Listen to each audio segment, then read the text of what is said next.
2025年10月5日，2025伯克利中美峰会在加州大学伯克利分校校园内隆重举行。本届峰会以主题穿越迷雾，洞见未来为核心，汇聚了来自人工智能、金融科技、区块链及风险投资领域的顶尖学者与业界领袖，共同探讨 AI 时代的变革与中美合作的前景。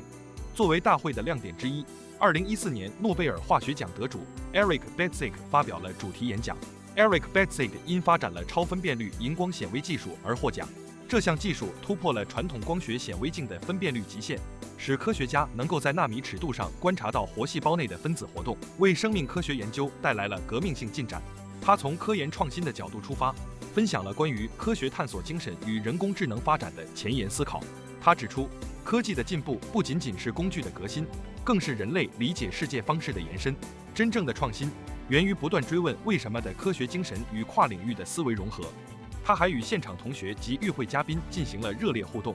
在问答环节中，多位学生就科研方向选择、实验创新方法以及人工智能对科学研究的影响等问题向他提问。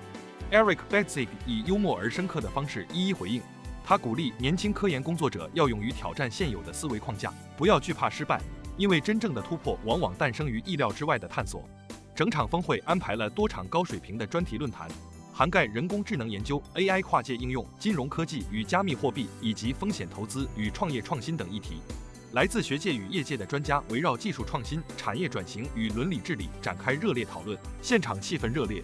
许多嘉宾表示，论坛内容兼具深度与前瞻性，不仅展示了前沿科技的力量，更激发了对未来合作的新思考。This is my second time at the Berkeley China Summit.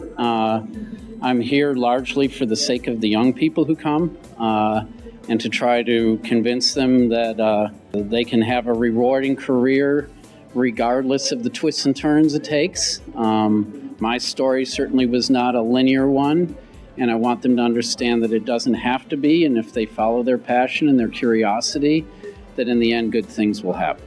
Yes, I've had, I would say probably 2/3 of all of my postdocs have been Chinese. My wife is Chinese, and the thing that has characterized them in my experience is a dedication to hard work, a sense of humor, which is something you always have to have when times are bad, and curiosity. And so I've been highly successful largely thanks to the people I work with, and many of them have been Chinese. So actually I've only been to China once, but it was a long trip. So we started at Beijing and ended up in Hong Kong and took the train spots along the way down. And it was terrific. And I met a lot of scientists, and like I say, a lot of my former postdocs are now professors in China. And I keep in touch with them. And the work that's coming out of China is bountiful and good. My feeling still is, and I know it's a negative thing to say, but I still feel that really extraordinary deviations from the prior art are not common still in China. Creativity at the level of, like Nobel level, like way out in left field kind of stuff, has, at least in the fields I follow, has not been characteristic of China so far, which is a shame considering that from a work ethic perspective, they tend to run circles around what we do here.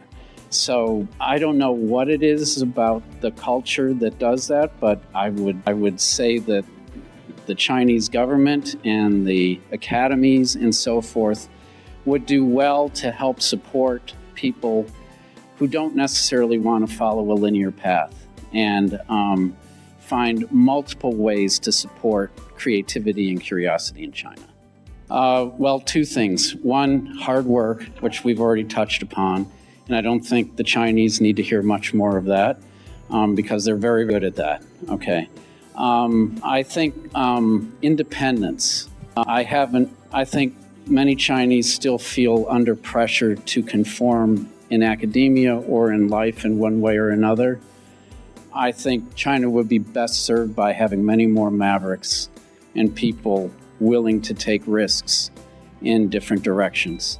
And it would be great if that happens going forward. 2025伯克利中美峰会的圆满成功，标志着学术界与产业界在人工智能与创新领域的深度融合，也为中美青年在全球科技格局中搭建了新的交流平台。据悉，未来峰会将继续以开放与合作的精神，凝聚更多智慧力量，共同探索科技与人文交汇的无限可能。以上新闻专题由硅谷时报为您呈现。更多美国焦点新闻，敬请关注硅谷时报北美新视野视频号等同名新闻矩阵同步推送。